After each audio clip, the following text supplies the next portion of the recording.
Good morning, students. Today we will start new chapter number 7, congruence of triangle. आज हम नया chapter शुरू करेंगे, chapter number 7, congruence of triangle. अब हमको congruence of triangle करना है. सबसे पहले हमें ये जानना होगा what is the meaning of congruence. Congruence होता क्या है? Congruence हमारा एक कंसेप्ट है. इसके अकॉर्डिंग क्या होता है कि वो चीज जो बिल्कुल साइज में, शेप में, things of same shape, things having same shape and same size. कि कॉन्ग्रेंट कौन सी चीजें होती हैं? वो चीजें जिनकी शेप सेम होती है, जिनका साइज सेम होता है. जैसे आप बिस्किट के पैकेट को देखते हो, उसमें जो बिस्किट होते हैं वो सेम शेप के होते हैं. अगर आप उनको एक के ऊपर एक रखते हो तो नीचे वाला क्या होता है? आपका छुप जाता है.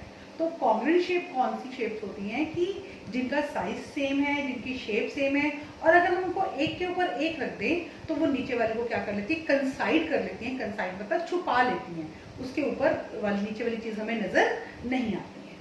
ठीक है. अब दो, जैसे अब इसके हम एग्जांपल लेते हैं. आप 10 रुपीज के नोट की गड्डी देखिए, जो न्यू 10 रुपीज के नोट की गड्डी है, अगर उसमें नोट्स लगे हुए हैं तो सारे नोट्स क्या होंगे? कॉन्ग्रेंट. सेम साइज होता है, सेम शेप होती है. आप क्लास 7 की एनसीईआरटी मैथ्स की बुक्स को लीजिए, सबकी सेम शेप है, सेम साइज है, तो वो क्या है? कॉन्ग्रेंट है. आपको मैंने एग्जांपल दिया कि एक बिस्किट का एग्जांपल दिया, मैंने आपको एक 10 रुपीज के नोट की गड्डी का एग्जांपल दिया, एक मैंने आपको क्लास 7 की एनसीईआरटी नोटबुक का, एनसीईआरटी मैथ्स की बुक का एग्जांपल दिया. इसके अलावा एक जो ब्लेड का जो पैकेट होता है, उसमें जो ब्लेड्स होते हैं वो सब भी क्या है? कॉन्ग्रेंट है, क्योंकि उनकी सेम साइज होती है और सेम शेप. मतलब ये कहने का मतलब क्या है कि इन शॉर्ट हम कह रहे हैं कि जो चीजें बिल्कुल एक जैसी होती हैं वो क्या होती है? कॉन्ग्रेंट होती हैं. कॉन्ग्रेंट होती है. अब हम आते हैं अपनी मैथमेटिकल टर्म्स पे. अब अगर मैं 2 लाइन सेगमेंट्स को लेती हूँ, 2 लाइन सेगमेंट्स कब कॉन्ग्रेंट होंगे? अगर उनकी लेंथ क्या है? सेम है. अगर उनकी लेंथ सेम है तो वो क्या हो जाएंगी? आपकी कॉन्ग्रेंट हो जाएंगी.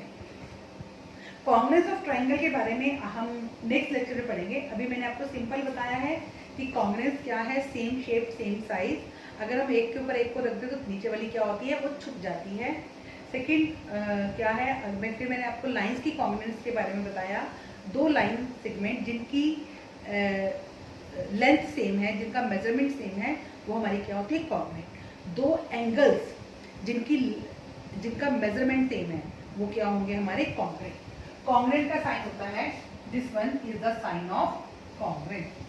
साइन ऑफ कॉन्ग्रेंट, ये हमारा क्या है? Sign of congruent. अब हम एक्सरसाइज 7.1 करेंगे.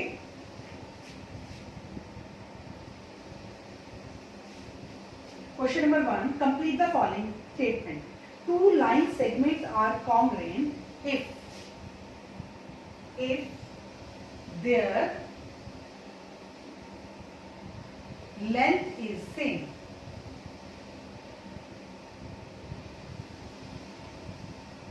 Two line segments are congruent if their length is same. Among 2 congruent angles, one has a measure of 70 degree. The measure of other angle is 70 degree. 2 angle congruent हैं. एक का major 70 है तो दूसरे का मेजर भी क्या हो जाएगा? 70 degree. When we write angle A equal to angle B, we actually mean M angle A equal to M angle B. M किसको शो करता है? M is equal to measure angle A equal to measure angle B. Question number 2 है आपका, give any 2 real life example of congruent shape. हमें real life से 2 congruent shape के example देते हैं. First, blade in A packet.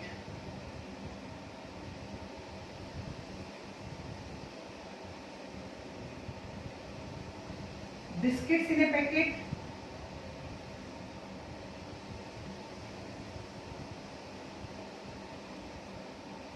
Class 7 maths and NCERT book, और बोल क्या दे सकते हो आप, all rupees 100 notes,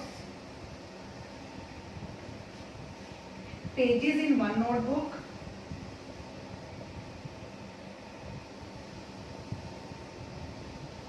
एक नोटबुक में सारे पेजेस क्या होते हैं, सेम होते हैं। तो ये हमारे सारे किसके एग्जाम्पल हो गए हैं, कॉन्ग्रुएंट शेप्स के इन रियल लाइफ। अब हम क्वेश्चन नंबर 2 करेंगे। पहले देखो कॉन्ग्रुएंस का साइन आप लोगों को समझ में आ गया है। जहां भी आपको ये साइन नजर आता है तो ये किसका साइन है, कॉन्ग्रुएंट। कॉन्ग्रुएंट का मतलब कि जो भी चीज दी है उसमें सब कुछ क्या है, इक्वल है। अगर साइड है तो साइड इक्वल है, एंगल्स है तो एंगल्स इक्वल है। अब हम क्वेश्चन नंबर 3 करते हैं।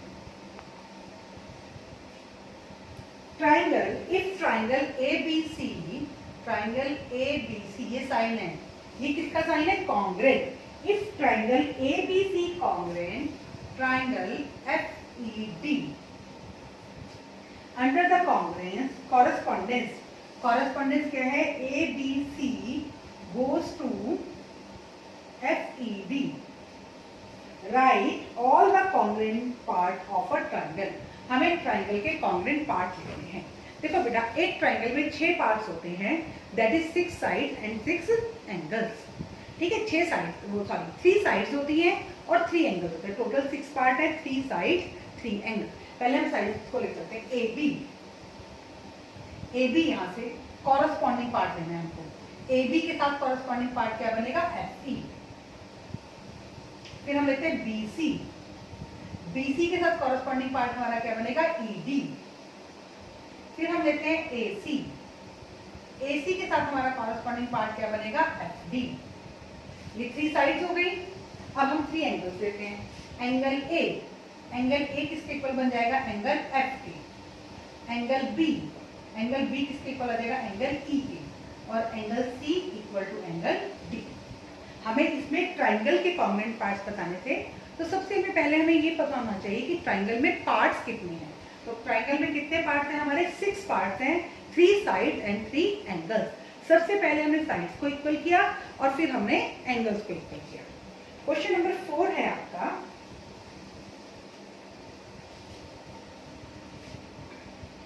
ट्राइंगल DEF, अगेन किसका साइन है, कॉन्ग्रुएंस का। ट्राइंगल BCA, ये दोनों ट्राइंगल कॉन्ग्रुएंट है। और फिर हमें बताना है number 1 angle E, angle E कहां पर है, सेकंड नंबर पे है। और यहाँ पर सेकंड नंबर पे क्या है, angle C। Angle E equal to angle C।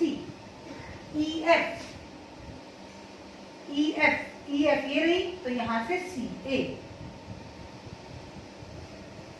Then angle F, angle F हमारा आ जाएगा एंगल A के। और DF, DF ये बना, DF इक्वल टू BA। ये हमारे ट्राइंगल्स कॉन्ग्रुएंट थे। उसने हमें कुछ पार्ट्स दिए, हमें उसके इक्वल बताना था कौन सा पार्ट है। जिस नंबर पर था उसी नंबर के अकॉर्डिंग हमें बताया। और बेटा ये आपकी एक्सरसाइज 7.1 कंप्लीट हो गई है। नेक्स्ट चैप्टर में हम कॉन्ग्रुएंस ऑफ ट्राइंगल के बारे में पढ़ेंगे, जो हमारा मेन चैप्टर है।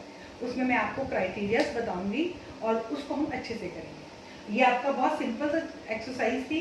ये एक्सरसाइज अब समझने के बाद आप खुद भी कर सकते हैं। Okay student, thank you and have a nice day.